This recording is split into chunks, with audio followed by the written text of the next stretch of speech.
தமிழ்நாடு முழுவதிலும் உள்ள கோவில்களில் உழவார பணிகளை மேற்கொள்வதற்கான திட்டத்தை வகுக்க வேண்டும் என தமிழக அரசுக்கு சென்னை உயர்நீதிமன்றம் உத்தரவிட்டுள்ளது.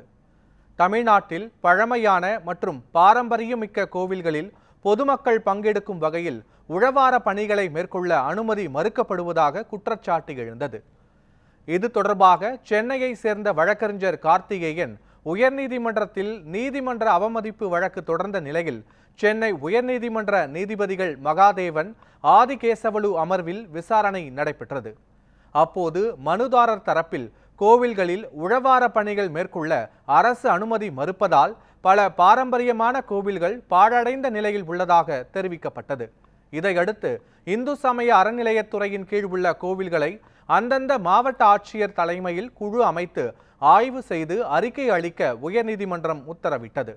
மேலும் தமிழ்நாடு முழுவதிலும் உள்ள கோவில்களில் உழவார பணிகளை மேற்கொள்வதற்கான திட்டத்தை வகுக்க தமிழக அரசுக்கும் உத்தரவிட்டது. இந்த உத்தரவுகள் அனைத்தையும் 2 வாரத்திற்குள் நடைமுறைப்படுத்த வேண்டும் என்றும் தமிழக அரசுக்கு உத்தரவிட்ட நீதிபதிகள் வழக்கை முடித்து வைத்தனர்.